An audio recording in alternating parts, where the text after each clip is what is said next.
Hey guys, it's Alyssa here, and today we shall be talking about some more books that I just couldn't get into. If you missed my other video before I'm doing this one, this is going to be episode 2.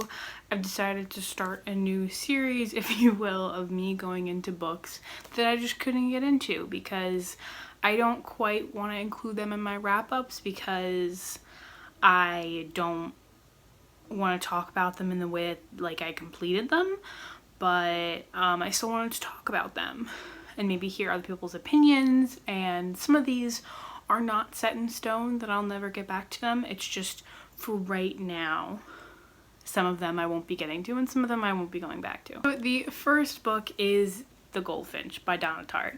I bought this like a year ago, maybe? Actually probably less time than that. I bought it sometime last year because I had heard really good things about Donna Tartt. Not necessarily specifically The Goldfinch, but I think it's Secret History. I was intrigued, and recently my reading tastes have expanded a little bit, so I was like, hey, maybe I would be able to handle something like this. It's like an 800-page book. I couldn't get into it.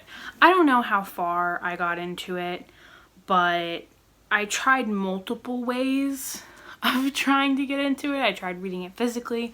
I tried listening to the audiobook. I tried listening to the audiobook and reading it physically, which is like my last resort to get into a book, and it wasn't working. It was so confusing and my mind just was like not connecting with the story. I don't know if I'll never get back to this in the future. I may one day decide to dedicate myself to the audiobook. I just don't see it happening anytime soon.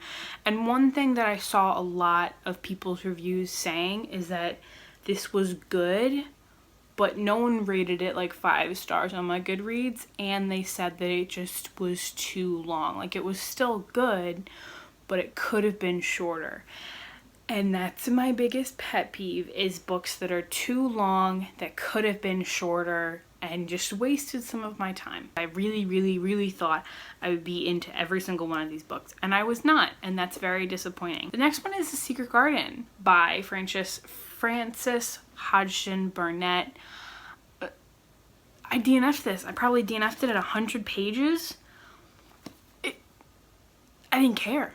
I just did not care. I wasn't connecting with the story. I didn't find it interesting.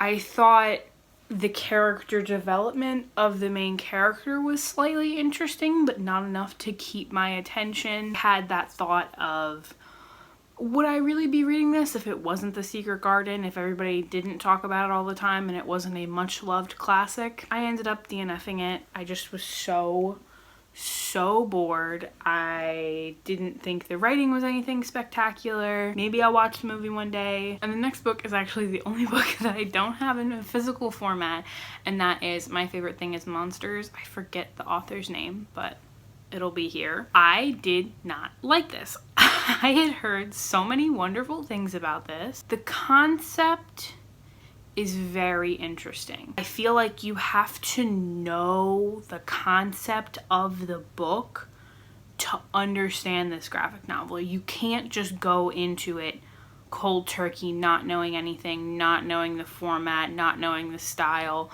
not knowing the general storyline.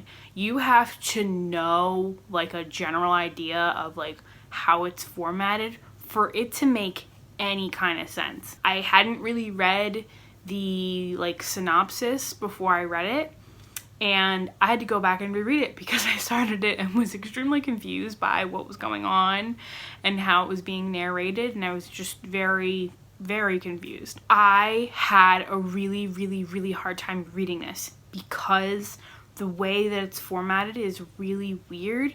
The way that the dialogue / words is like formatted in the book was very confusing to me. There were times when I was like, what do I read next? And then I would read what I would assume would be the next, because in graphic novels usually you read from top to bottom, and that wasn't really the case with this one. I felt like it had like huge like issues being like a streamline piece of work with like the the artwork and then the dialogue, and I didn't care for it. It wasn't interesting. You would think the art style, the storyline, the way that it's done in this old horror movie style, and all of those things combined, it was still not interesting, despite me having issues with like knowing where to read, and at first knowing the format. Once I understood what was going on,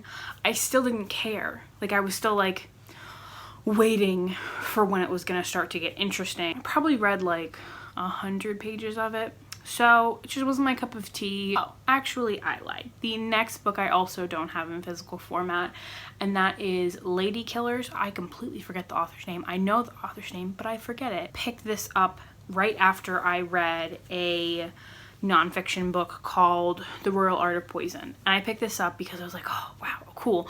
A book, like a nonfiction type book about female serial killers. Yeah, I did not like this.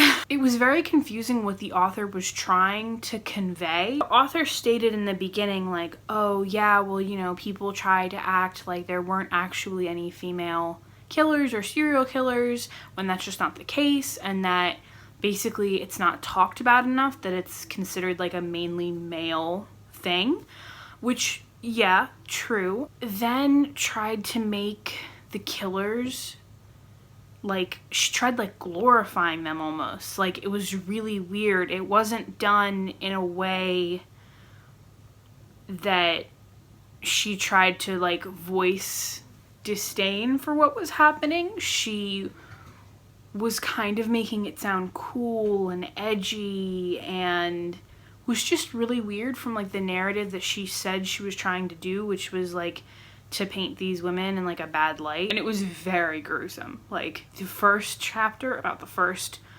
woman was gruesome. The biggest disappointment on this list, we've come to the biggest disappointment on this list. The biggest disappointment, the biggest book that I really thought I was gonna love and was gonna become a new favorite and I would just adore, and it was gonna be my life, and I didn't like it at all, and that is Renegades by Marissa Meyer.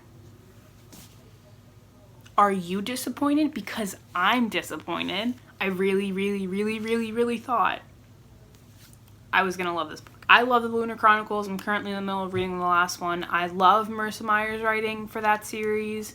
The characters are so well done. It's so fast paced, and it feels like this was written by someone completely different, like completely different author.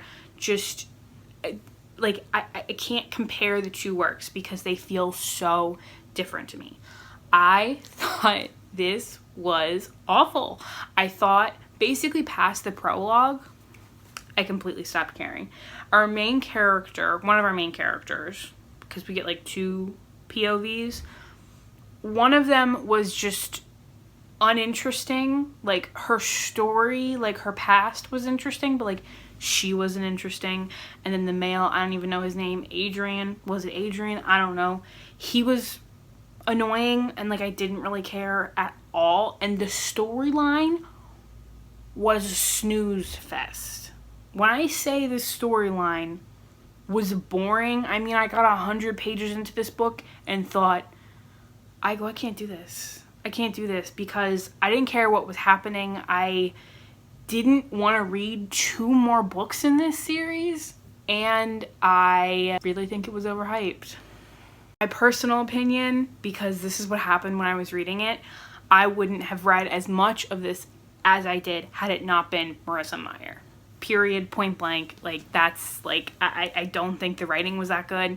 I don't think the plot is that interesting, and I just don't see how it's gonna reach a good resolution, and I just didn't like it. Unpopular opinion there. And the very last book is another book that is a very unpopular opinion, because every single person ever loves this, and that is Mouse by Art Spiegelman. Again, I really expected to love this. I really thought I would love this, and I did not. I started off the book greatly disliking the man that we're supposed to be like learning about his life. Like, I didn't like him. I was like, he can kind of go pound sand. So there was that. And then I didn't like the art style. I didn't like it at all. There were times when if it had been more detailed, then it would have been better at conveying the story and the emotions of the people and all of that stuff. But because it was so simplistic and you can't really get any like character like drawing emotions on their faces because it's so simplistic, I thought that's really like also what really like took me out. I wish I had liked it.